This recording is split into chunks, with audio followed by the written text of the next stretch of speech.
Sí. tema de, de, de cámara y de todo, ¿no? Muy buenos días para todos los que hacemos parte del pueblo de nuestro Padre Celestial. Hoy es un día nuevo para darle gracias al Padre por la vida, por el milagro de la vida en medio de esta situación que está sufriendo el mundo. Padre Santo y Poderoso, séllanos con la sangre de tu Hijo amado. Séllanos, Padre Santo, protégenos del COVID-19, de la peste que azotó al mundo y de cualquier tipo de enfermedad en el nombre poderoso de tu Hijo amado. Hoy estamos a 5 de abril del año 2021 y continuamos con un libro, el libro de Ruth, que se compone de 4 capítulos, y el libro de Samuel, capítulo 1, 2 y 3 del Antiguo Pacto. Y continuamos con el libro de Lucas, capítulo 8 del Nuevo Testamento. Padre Santo, esta es la palabra que tú le has dejado a tu pueblo, la palabra sagrada que tú le has dejado a tu pueblo. Envía tu Espíritu Santo para que esta palabra sea revelada en nuestros corazones, sea grabada en nuestros corazones y la pongamos por obra. Amén, amén y amén. Bueno, vemos que el libro de Ruth fue el segundo libro que escribió Samuel. El primer libro que escribió Samuel fue Jueces. Y el segundo libro que escribió el profeta Samuel se llamó Ruth. ¿Sí? Leemos.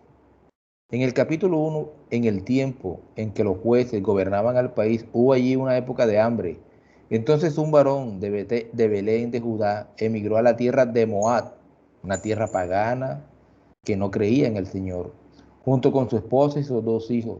El varón se llamaba Elimelech, su esposa se llamaba Noemí, y sus 2 hijos, Mahlón y Quilón, todos ellos efratas, ¿sí?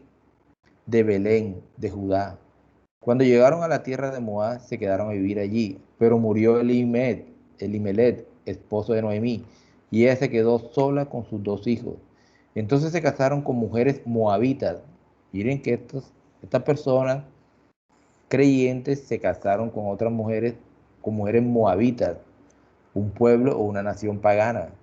Una se llamaba Orfat, y la otra se llamaba Ruth. Después de haber vivido allí unos 10 años, murieron también Mahlón y Quilión, y Noemí se quedó sola y viuda y sin hijo.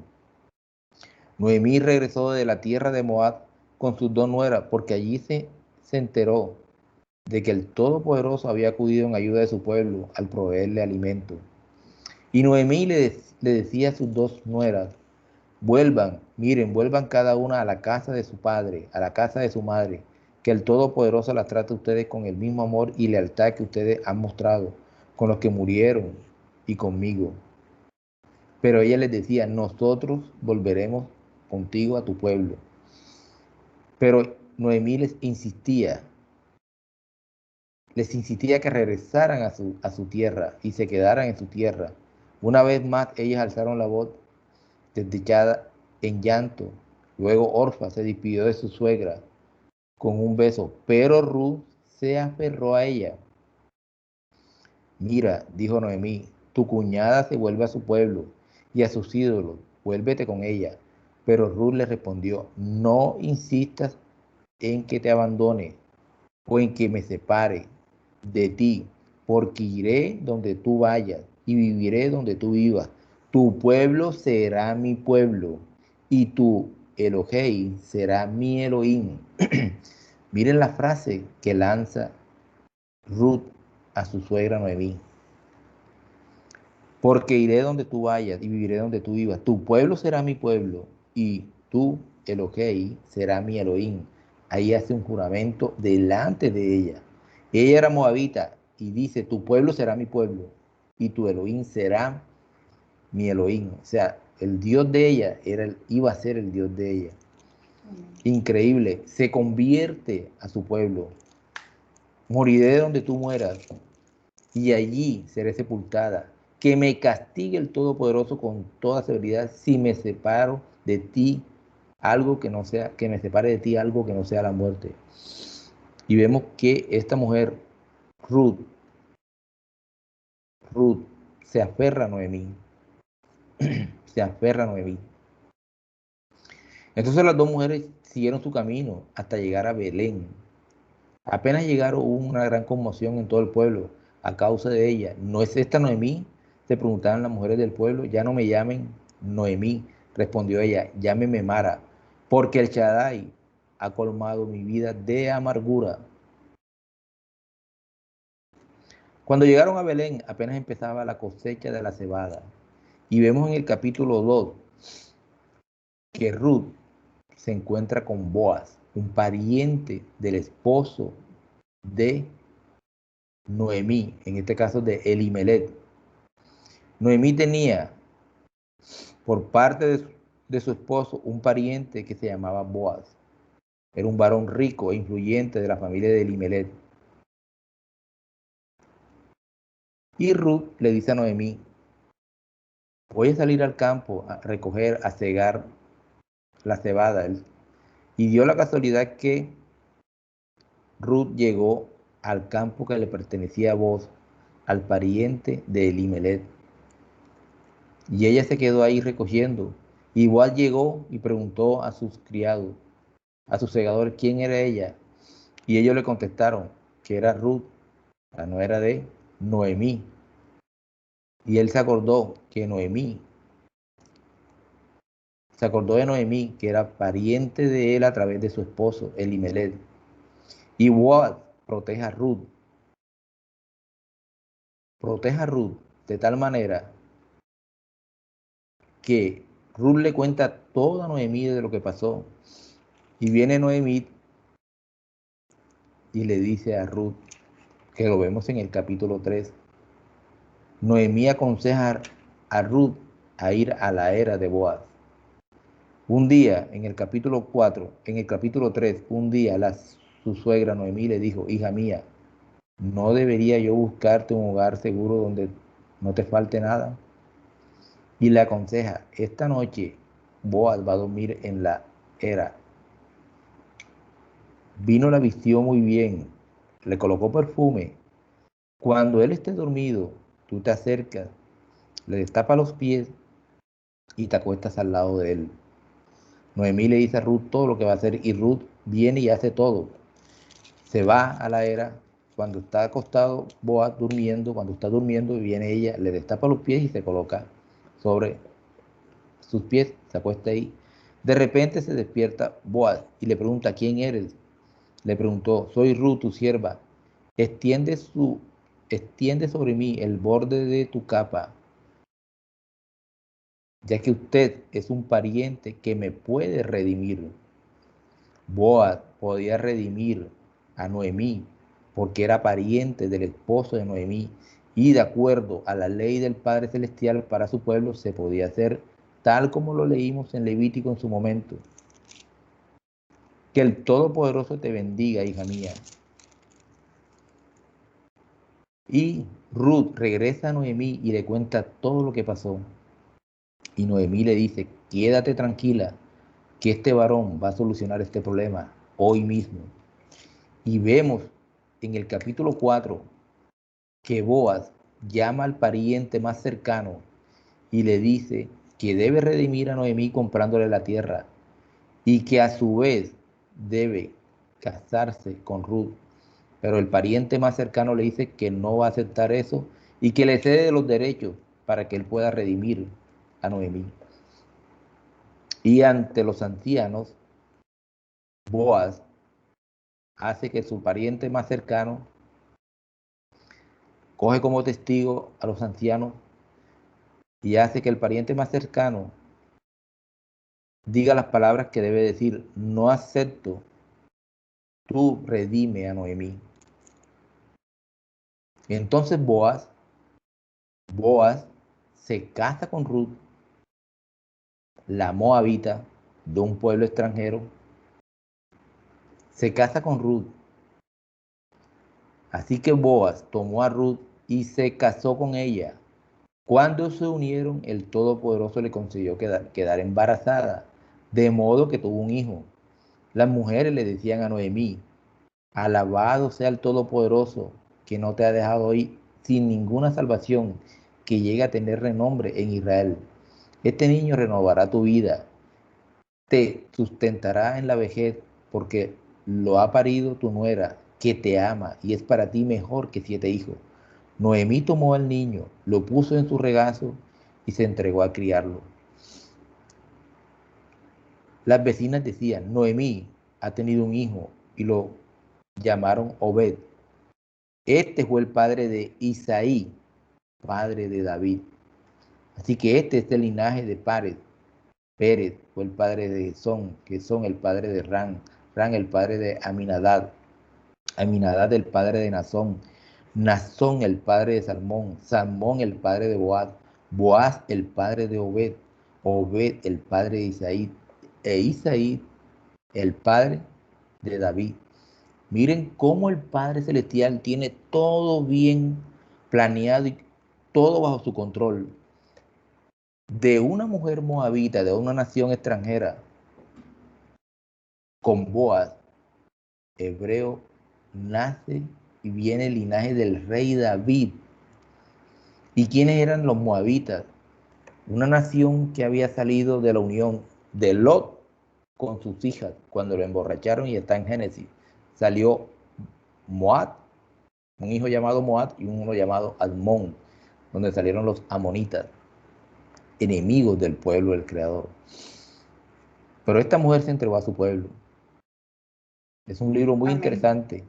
Esta mujer, Ruth, siendo moabita, se volvió al pueblo del Creador. Y miren el linaje de donde viene David. Amén. Amén. Yo quiero hacer una anotación, Hamilton, y es la siguiente. Bueno, en la Torá aparece Boaz. En la nueva traducción viviente, en la NTV, aparece Boaz. Igualmente en la Reina Valera Sí, sí, así es. o en la NBI. Entonces vos, ustedes lo van a encontrar, dependiendo de la Biblia que tengan, va a aparecer, es vos. Hamilton está leyendo la Torá. En hebreo es Boaz. Así es. Y lo encuentran en la Biblia vos. A mí Amén. me llama la atención varios aspectos de este libro que a mí me fascina este libro y me deleito en este libro. Varias cosas. Es que Dios utiliza a las personas que menos nos imaginamos para cumplir sus planes y propósitos. Amén, así es. Amén. Dios en eso es el único perfecto. Puede utilizar a cualquier persona para que sus planes, para llevar a sus planes y propósitos. Y puedo ver otro propósito, demostrar que Dios recompensa a los que confían en Él. Amén. Amén, así es. Y otro tema que podemos ver con claridad, la fidelidad, la bondad, la integridad, la protección y la bendición de Dios. ¡Wow! Amén. Aquí podemos ver estos aspectos. La fidelidad que tuvo Ruth con su suegra. Así es. Amén. Ella se Y mire, quedó. y toda esta fidelidad fue premiada. Y Ruth fue insertada al pueblo de Dios. Amén. Fue insertada porque Ruth no venía del pueblo de Dios. Amén. Fue insertada. Y veo también aquí, Hamilton, la tragedia de Noemí, bueno, la lealtad de Ruth hacia Noemí, la bondad de Boaz, el pariente de Noemí, y el casamiento de Boaz y Ruth, y la genealogía del rey David. Amén. Entonces, miren que este libro es de un deleite, que se lo recomendamos, que lo lean, que lo estudien a profundidad. Esto es un libro hermosísimo, porque vemos en verdad aquí cómo el Señor premia toda esa lealtad y toda esa fidelidad de Ruth. Amén, así es. Y cómo el Señor cumple y que Él se vale de cualquier persona para cumplir sus planes y propósitos. En este libro también Ruth, una viuda moabita, abandona voluntariamente su tierra natal para acompañar a su suegra. Noemí también viuda, cuando ésta se traslada a Judá, aunque Ruth no pertenecía a Israel, el pueblo elegido de Dios, ella decirle serle fiel una vez en Judá. La fidelidad y la bondad de Ruth hacia su suegra son recompensadas por Dios, en primer lugar, al satisfacer sus necesidades materiales, Cuando ella sale a buscar alimento, llega a un campo cuyo dueño era vos. Ahí al resto mi esposo les explicó. En verdad, este libro a mí me apasiona, es de una pasión grande. Sí, ahí vemos cómo el Padre Celestial tiene el control de todo. Ruth llega a un campo donde es de Boaz, pariente de Elimelech, esposo de Noemí. O sea, cómo el Padre tiene el control de todas las cosas y cómo Ruth es insertada, que es lo que ocurre hoy en día. Nosotros somos de naciones diferentes a Israel y somos insertados, hemos sido insertados en el pueblo de Israel a través de la sangre de nuestro amado Mesías y Salvador, como lo enseña la Escritura. Hemos sido insertados o injertados en el pueblo a través de la sangre de nuestro amado Jesús de Nazaret. Ahora nos vamos al libro de Samuel, tercer libro de Samuel, el tercer libro que Samuel escribió. Nombrado, oído de Elohim, significa Samuel, nombrado, oído de Elohim. Capítulo 1. En la tierra de Efraín había un varón justo de Ramatayín, su nombre era Elcana, hijo de Jeroán, hijo de Eliú, hijo de Toú, hijo de Sud, Efranaíta. Elcana tenía dos esposas tenía Elcana. Una de ellas se llamaba Hana y la otra Penina. Esta tenía hijos, pero Ana no tenía ninguno. Cada año Elcana salía de su pueblo para adorar al Todopoderoso de los ejércitos y ofrecer sacrificios en Silo, donde Onni y Fines o Pinja, los dos hijos de Elí, oficiaban como sacerdotes del Todopoderoso. Cuando llegaba el día de ofrecer su sacrificio, Elcana solía darle a Penina y a todos sus hijos e hijas la porción que les correspondía. Pero a Ana le daba una porción especial, pues la amaba, a pesar de que el Todopoderoso la había hecho estéril. Penina, su rival, solía atormentarla para que se enojara, ya que el Todopoderoso la había hecho estéril. Cada año cuando iban a la casa del Todopoderoso sucedía lo mismo. Penina la atormentaba, hasta que Ana se ponía a llorar y no comer, ni comer quería. Entonces el Cana, su esposo, le decía: Ana, ¿por qué lloras? ¿Por qué no comes? ¿Por qué estás resentida? ¿Acaso no soy para ti mejor que 10 hijos? Una vez estando en Silo, Ana se levantó después de la comida y a la vista del sacerdote Elí, que era el sumo sacerdote de ese momento, que estaba sentado en su silla junto a la puerta del santuario del Todopoderoso, con gran angustia comenzó a orar al Todopoderoso y a llorar desconsoladamente. Entonces hizo este voto al Todopoderoso de los ejércitos: si te dignas mirar la desdicha de esta sierva tuya, y si en vez de olvidarme te acuerdas de mí y me concedes un hijo varón, yo te lo entregaré para toda su vida y nunca se le cortará el cabello. Cuando Ana estuvo orando largo rato ante el Todopoderoso, Elí se fijó en su boca, sus labios se movían, pero debido a que Ana oraba en voz baja, no se podía oír su voz. Elí pensó que estaba ebria. Así que le dijo: ¿hasta cuándo te vas a durar la borrachera? Deja ya el vino.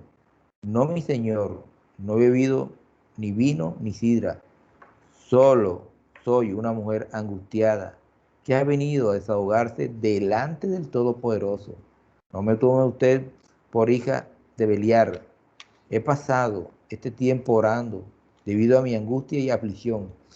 Vete en paz, respondió Elí, que el Elohim de Israel te conceda lo que has pedido. Entonces aquí vemos que Ana ora al Padre y le hace un voto, un voto. Entonces el Todopoderoso responde a Ana y le da un hijo. Gracias, quiere Elí, que te favorezca usted siempre a esta sierva suya. Con esto Ana se despidió y se fue a comer. Desde ese momento su semblante cambió. Al día siguiente madrugaron y después de adorar al Todopoderoso volvieron a su casa en Ramá. Luego Elcana se unió a su esposa Ana y el Todopoderoso se acordó de ella. Ana concibió y pasado el tiempo tuvo un hijo y le puso por nombre Samuel, pues dijo: al Todopoderoso se lo di. Y vemos que cuando Elcana salió con toda su familia para cumplir su promesa y ofrecer su sacrificio anual al Todopoderoso, El pueblo tenía que ir al santuario todos los años, año tras año, todo varón con su familia, a ofrecer holocausto y sacrificio al Padre Celestial.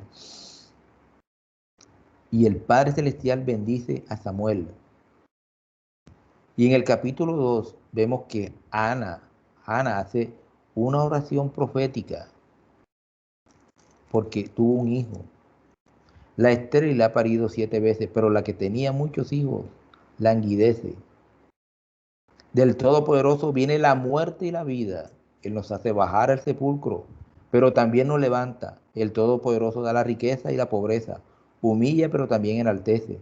Levanta del polvo al desválido y saca del basurero al pobre para sentarlo en medio de príncipes y darle un trono esplendoroso.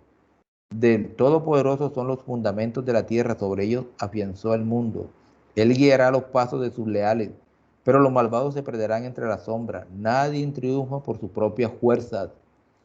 El Todopoderoso destrozará a sus enemigos, desde el cielo lanzará truenos contra ellos. El Todopoderoso juzgará los confines de la tierra, fortalecerá a su rey. Aquí está hablando de nuestro amado Jesús de Nazaret, porque ella es una oración profética, Ana. Fortalecerá a su rey y enaltecerá el poder de su Mesías. El Cana volvió a su casa en Aramat, pero el niño se quedó para servir al Todopoderoso bajo el cuidado del sacerdote Elí. Los hijos de Elí eran unos hijos de Beliar, que no tomaban en cuenta al Todopoderoso, hijos de Satanás. La costumbre de estos sacerdotes era la siguiente: cuando alguien ofrecía un sacrificio, el asistente del sacerdote se presentaba con un tenedor grande en la mano y mientras se cocía la carne, metía el tenedor en la olla, en el caldero, en la cacerola o en la cazuela y el sacerdote tomaba parte, tomaba para sí mismo todo lo que se enganchaba en el tenedor. De este modo trataban a todos los israelitas que iban a Silo. Además, antes de quemarse la grasa, solía llegar el ayudante del sacerdote para decirle al que estaba por ofrecer sacrificio: dame carne para el asado del sacerdote, pues no te va a aceptar cocida, sino cruda. Y si el varón contestaba: espera que se queme la grasa, como es debido, luego podrás tomar lo que desees. Y el asistente replicaba: no, dámela ahora mismo, de lo contrario te la quito por la fuerza. Así que el pecado de estos muchachos era gravísimo a los ojos del Todopoderoso, pues trataban con desprecio las ofrendas que le pertenecían. Ellos venían y metían el tenedor mientras la carne se estaba asando y no dejaban que la ofrenda terminara su proceso. Blasfemaban contra el Padre Celestial y miraban con desprecio a la ofrenda. Mientras tanto, el niño Samuel, por su parte, vestido con un efod de lino, seguía sirviendo en la presencia del Todopoderoso y seguía creciendo. El Todopoderoso bendijo a Ana, de manera que ella concibió y tuvo 3 hijos y 2 hijas. Durante ese tiempo, Samuel crecía en la presencia del Todopoderoso. Elí, que ya era muy anciano, se enteró de todo lo que sus hijos le estaban haciendo al pueblo de Israel. Incluso lo que se acostaban con incluso de que se acostaban con las mujeres que servían a la entrada del santuario. Miren lo que hacían los hijos de Elí, del sacerdote, del sumo sacerdote. Profanaban el santuario, se acostaban ahí mismo en la entrada de la tienda de reunión. Tremendo pecado tan grande. Les dijo: ¿por qué se comporta todo el pueblo? Me habla de su mala conducta. No, hijo mío, no es nada bueno lo que se comenta en el pueblo del Todopoderoso. Si alguien pega contra otra persona, Elohim le servirá de intercesor. Pero el que peca contra el Todopoderoso, ¿quién podrá interceder por él? No obstante, ellos no le hicieron caso a la advertencia de su padre, pues la voluntad del Todopoderoso era que quitarle la vida porque estaban blasfemando y faltando un pecado grave en el santuario. Por su parte, el niño Samuel seguía creciendo y ganándose el aprecio del Todopoderoso. Un varón del Todopoderoso fue a ver al sacerdote de Eli y le dijo: así dice el Todopoderoso, Bien sabe que yo me manifesté a tus antepasados cuando estaba en Egipto bajo el poder del faraón. De entre todas las tribus de Israel escogí a Aarón para que fuera mi sacerdote, es decir, para que en mi presencia se acercara a mi altar, quemara el incienso y se pusiera el efod. Además, a su familia le concedí las ofrendas que los israelitas queman en mi honor. ¿Por qué pues tratan ustedes con desprecio, con tanto desprecio, los sacrificios y ofrendas que yo he ordenado que me traigan? ¿Por qué honras a tus hijos más que a mí y los engordas con la mejor de todas las ofrendas de mi pueblo Israel? Por cuanto has hecho esto, de ninguna manera permitiré que tus parientes me sirvan, aun cuando yo había prometido que toda tu familia, tanto tus antepasados como tus descendientes, me servirían siempre. Yo, el Todopoderoso, Elohim de Israel, lo afirmo. Yo honro a los que me honran y humillo a los que me desprecian. En efecto, se acercará el día en que acabaré. Se acercará el día en que acabaré con tu poder y con el de tu familia. Ninguno de tus descendientes llegará viejo. Mirarás con envidia el bien que se le hará a Israel y ninguno de tus descendientes llegará viejo. 2 veces se lo dice. Si permito que alguno de los tuyos continúe sirviendo en mi altar, será para empañarte de lágrimas los ojos y abatirte el alma. Todos sus descendientes morirán en la flor de la vida. 3 veces le dice la misma situación. Y te doy esta señal. Tus 2 hijos, Oni y Fines o Pinjan, morirán el mismo día. Pero yo levantaré a un sacerdote leal que hará mi voluntad y cumplirá mis deseos. ¿Quién es ese? Samuel, que ya estaba formándose. Nunca le faltará descendencia y vivirá una larga vida en presencia de mi ungido. ¿En presencia de quién? ¿De cuál ungido? De nuestro amado Jesús de Nazaret. En presencia de mi ungido. Y los familiares tuyos que sobrevivan vendrán y de rodillas le rogarán que les regale una moneda de plata o un pedazo de pan. Le suplicarán, dame algún trabajo ministerial para su sustento. Una profecía contra la familia de Elí, porque permitió el pecado de sus hijos y nunca les dijo nada. No fue severo con ellos. El pecado que estaban cometiendo Orni y Fine era grave. Y vemos en el capítulo 3 que el Señor ya empieza a llamar a Samuel. Samuel, que todavía era muchacho, servía al Todopoderoso bajo el cuidado de Elí. En esos tiempos no era común oír la palabra del Todopoderoso. Miren, en esos tiempos no se escuchaba la palabra del Creador. Había mucho tiempo que el Padre no le hablaba a nadie. Ni eran frecuentes las visiones. Elí ya estaba quedando ciego. Un día, mientras él descansaba en su habitación, Samuel dormía en el santuario, donde se encontraba el arca del Todopoderoso, la menorá del Todopoderoso.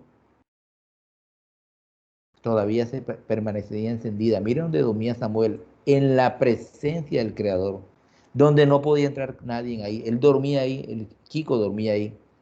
Era tan la protección que tenía que dormía exactamente en el lugar santo. El Todopoderoso llamó a Samuel 3 veces, hasta que Eli le dijo, cuando te vuelva a llamar, dile, aquí estoy, aquí está tu siervo. Y el padre llamó a Samuel después de la tercera vez. Habla que tu siervo escucha. Habla, Señor, que tu siervo escucha. Así que Samuel se fue y se acostó. Entonces el Todopoderoso se le acercó y lo llamó de nuevo. Samuel, Samuel, habla que tu siervo escucha, respondió Samuel. Mira, le dijo el Todopoderoso, estoy por hacer en Israel algo que a todo el que lo oiga le quedará retumbando en los oídos. Ese día llevaré a cabo todo lo que he anunciado en contra de Elí y su familia. Ya la sentencia estaba dada. Ya le dije que por la maldad de sus hijos he condenado a su familia para siempre. Él sabía que estaban blasfemando contra Elohim y sin embargo no lo refrenó. Por lo tanto, hago este juramento en contra de su familia. Ningún sacrificio ni ofrenda podrá expiar jamás el pecado de la familia de Elí. los hijos habían cometido un pecado muy grave. Samuel se acostó y no le dijo nada a Elí hasta que Elí lo llamó. Y Samuel le refirió todo sin ocultarle nada. Y Elí dijo, Él es el Todopoderoso, que haga lo que mejor le parezca. Eso fue lo que dijo el sacerdote. Mientras Samuel crecía, el Todopoderoso estuvo con él y confirmó todo lo que él le había dicho. Y todo Israel, desde Dan hasta Beerseba, se dio cuenta de que el Todopoderoso había confirmado a Samuel como su profeta. Además, el Todopoderoso siguió manifestándose en Silo. Allí se revelaba a Samuel y le comunicaba su palabra. Amén. Amén. A mí me llama la atención aquí, Javi, con varios aspectos. Bueno, el libro de Primera de Samuel es un libro de muchas decisiones. La primera decisión que vemos aquí es la que toma Ana. Y Ana toma una decisión de ir a los pies, a clamarle al Señor, va al templo y hace el voto. Amén. Hace un voto. Orando en silencio. Orando en silencio, derramó su corazón. Y hay otro tema, hay otro aspecto que me llama mucho la atención y es que ella después que clama, después que ora, después que le gime al Señor porque estaba dolida. Claro que estaba dolida, una mujer que no podía tener hijos. Dice la palabra que después que ya clamó, oró, dice que comenzó a comer de nuevo y ya no estuvo triste. Ya no Amén. estuvo triste, quiere decir que ya ella depositó la confianza del Señor. Entonces nosotros seguimos, a veces por alguna circunstancia que estés pasando, de cualquier tipo, de tipo familiar, de tipo financiero, de tipo de salud, laboral, y entonces vamos y oramos, derramamos el corazón al Señor, pero seguimos acongojados. Si seguimos acongojados es porque no le estamos creyendo al Señor. Así Amén. es. Pero miren que esta mujer estaba acongojada y triste, fue, derramó, pero dice la palabra que fue, se alimentó, se puso a comer y ya no estuvo triste. Le dejó, descargó todo confiada en el Señor. Amén. Amén. Y nosotros tenemos que confiar en nuestro Padre Celestial. Hay otro aspecto que me llama muchísima la atención, la oración que hace Ana. Sí, la oración profética. Es una oración profética, pero también cuando pensaba Pinina, que se burlaba de Ana, que eso estaba dentro de del propósito del Señor. Entonces, a veces miramos a nuestros hermanos por encima del hombro, o cuántas veces también de pronto nos burlamos, o de pronto cualquier señalamiento que nosotros podamos hacer al hermano, y al cabo del tiempo se da la vuelta y termina ese hermano ayudándonos. Entonces hay que tener mucho cuidado con esos temas. Miren que Pinina le hacía la vida imposible a Ana. ¿Quién iba a pensar que el hijo de Ana iba a ser Samuel? Amén. Y escogido por el Señor, fue el escogido, el elegido por el Señor. Amén. Y hay otro aspecto de este libro que me llama también la atención, y es que, ¿por qué se molesta el Señor con Elí? Porque es que Elí permitió que los hijos estuvieran cometiendo ese pecado, no corrigió a sus hijos. No corrigió a sus hijos. A veces a nosotros nos pasa como padres, amigos. Estamos viendo que los hijos se están equivocando y no los corregimos.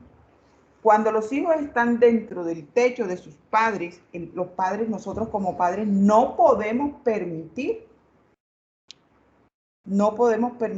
algunas acciones de nuestros hijos, porque nos volvemos también cómplices. Y nosotros primero tenemos que estar y honrar esta palabra. Amén. Amén. Y hay la última parte que me llama la atención, es que la respuesta de Elí. Elí sabía que Samuel, ya el Señor había escogido a Samuel, porque él le dice, cuéntamelo todo.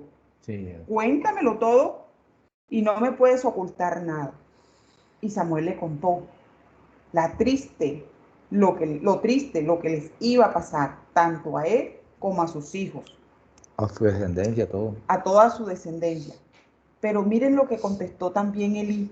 A mí me Ujú. llama la atención Sí, así es. lo que respondió, que él haga lo que mejor le parezca.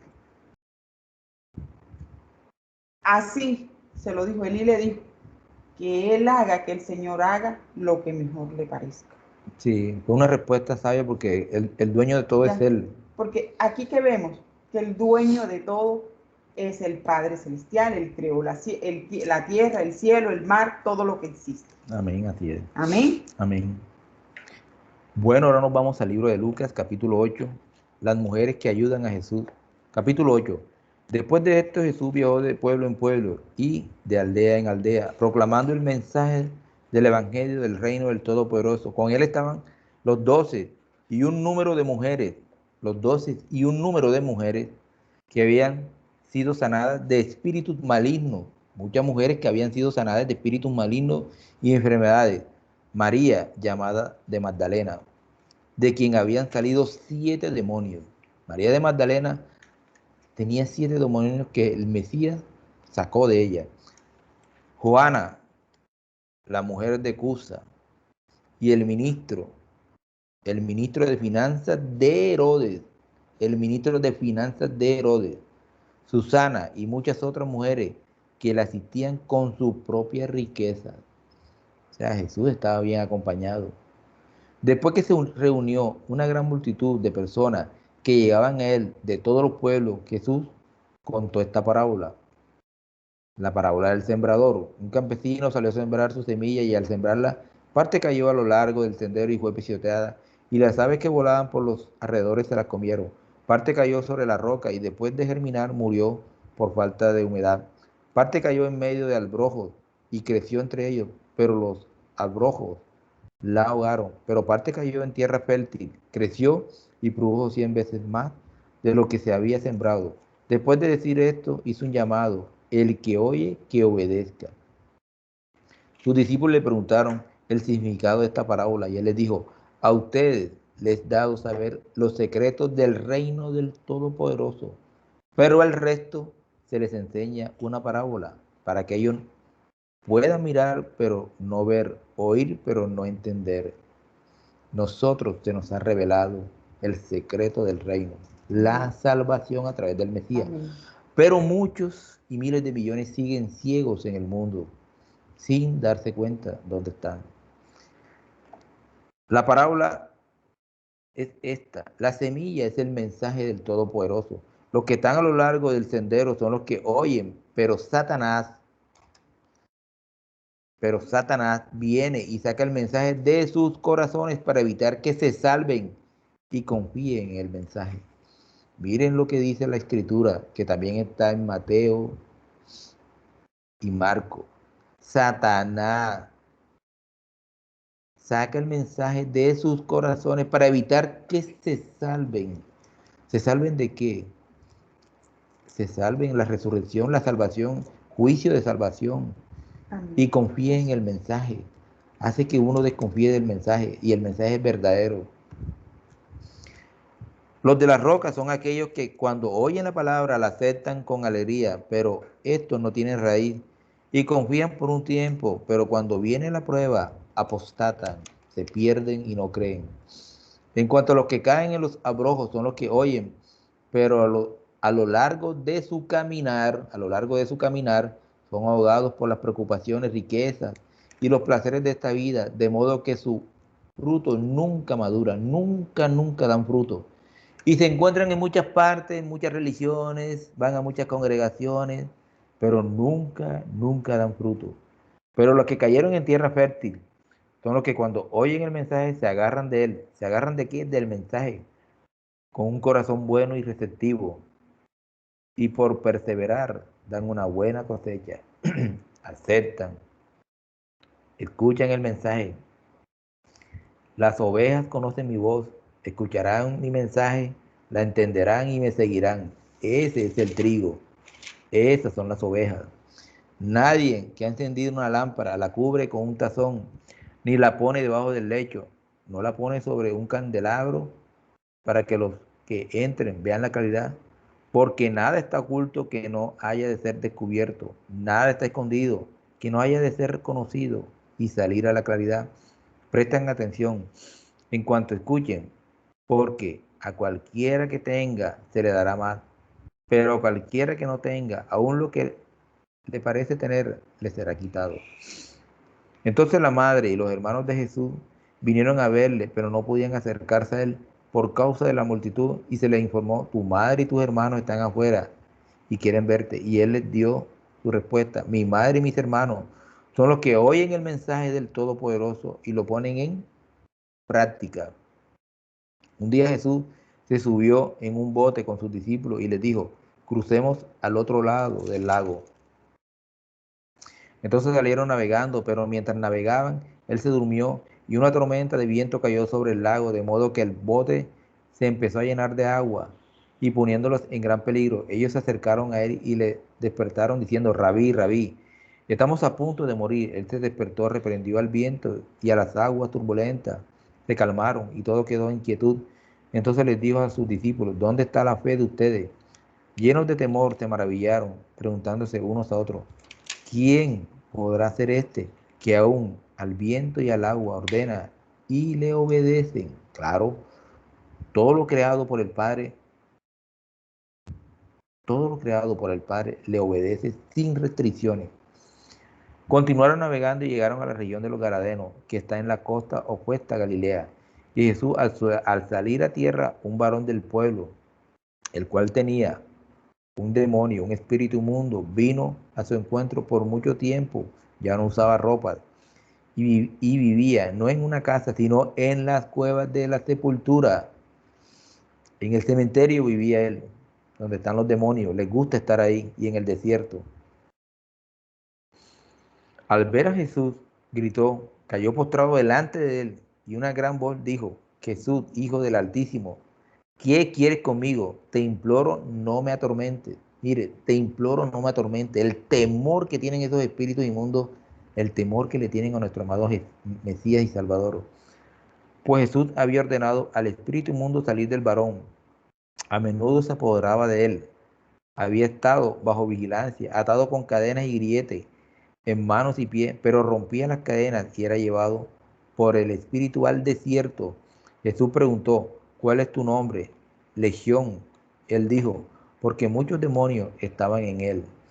Ellos le suplicaron a Jesús que no les ordenara marcharse al abismo insondable, o sea, que no los mandara allá al abismo, donde están presos y prisioneros los otros, como está en el libro de Judas y en el libro de Pedro. Había allí una manada de muchos cerdos pastiendo en la loma, y los demonios le suplicaron que los dejara entrar en ellos, y les dio permiso, les dio autoridad. Los demonios salieron del varón y entraron en los cerdos, después de lo cual la manada se precipitó por la ladera de la loma y cayeron en el lago ahogándose. Cuando los porqueros vieron lo que había pasado, huyeron y lo contaron en el pueblo y en el campo, y las personas salieron a ver por sus propios ojos. Vinieron a Jesús y encontraron al varón de quien habían salido los demonios sentado, vestido en sano juicio a los pies de Jesús, y se llenaron de temor. Los que lo habían visto contaron cómo había sido liberado el varón que antes había estado endemoniado. Entonces todas las personas de la región garadena le pidieron que se fuera, pues ellos estaban apoderados de un gran temor, de modo que abordó el bote y regresó. El varón de quien los demonios habían salido le suplicó ir con él, pero Jesús le despidió diciendo: vete a tu casa y cuéntalo mucho que Elohim ha hecho por ti. Se fue por todo el pueblo proclamando las grandes cosas que Jesús había hecho por él. Cuando Jesús regresó, la multitud le dio la bienvenida, porque todos estaban a la expectativa de él. Entonces vino un varón llamado Jairo, que era principal de la sinagoga, y cayendo postrado a los pies de Jesús, le suplicó que viniera a su casa, porque tenía una hija única de unos 12 años, número 12 años, se estaba muriendo. Mientras él iba, la multitud le apretujaba, ahogándole. Una mujer que sufría de hemorragia desde hacía 12 años, otros 12 años, No podía ser sanada por nadie. Se le acercó por detrás y tocó el borde de su talit, y al instante se detuvo su hemorragia. Jesús preguntó: ¿quién me tocó? Cuando todos negaron haberlo hecho, Pedro le dijo: Rabí, las multitudes te están apretujando y dando empellones. Pero Jesús dijo: alguien sí me tocó, porque yo sentí poder saliendo de mí, saliendo poder de él. Gloria a Dios. Viendo a la mujer que no podía escapar inadvertida, temblando de miedo, se postró delante de él y confesó en presencia de todo el pueblo por qué causa la había tocado y cómo había sido sanada al instante. Le dijo a ella: mi hija, tu fe te ha sanado, vete en paz. Todavía Jesús estaba hablando cuando un varón vino de la casa del principal de la sinagoga diciendo: tu hija ha muerto, no molestes más al rabí. Pero al oír esto, Jesús le contestó: no tengas miedo, solo permanece con fe y ella será sanada. Cuando llegó a la casa, no permitió a nadie entrar con él, excepto a Pedro, a Juan y a Jacob, y al padre y a la madre de la muchacha. Todos se lamentaban y lloraban por ella, pero él les dijo: no lloren, ella no ha muerto, sino que está dormida. Ellos se burlaban de él, puesto que sabían que había muerto. Pero él la tomó de la mano y dio voces: Kun Yalda Kumi, en hebreo, Kun Yalda Kumi, pequeña niña, levántate.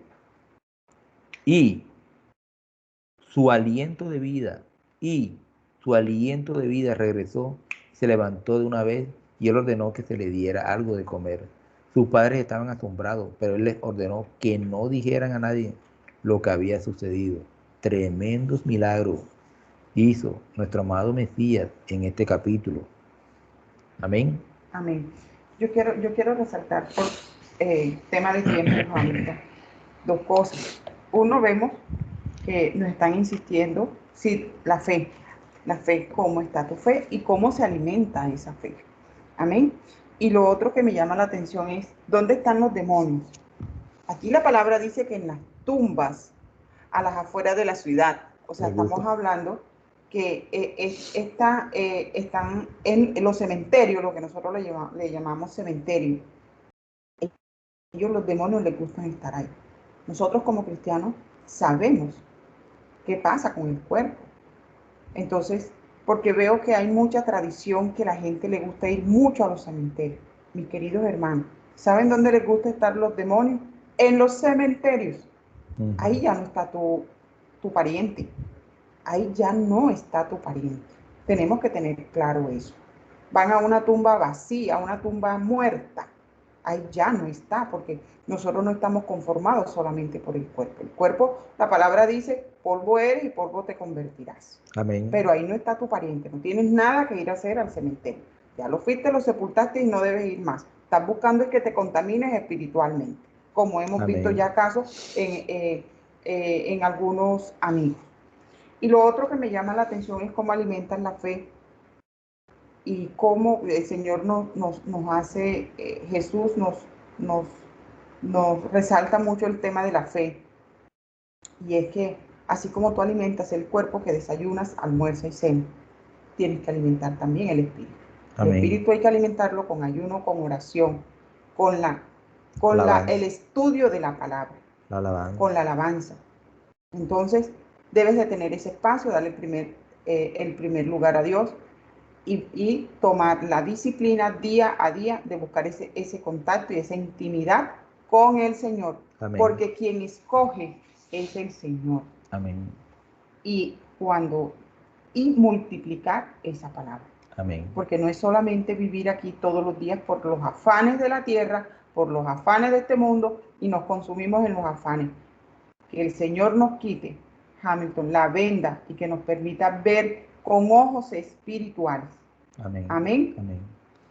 Padre Santo y Poderoso, te damos gracias en esta mañana por esta palabra.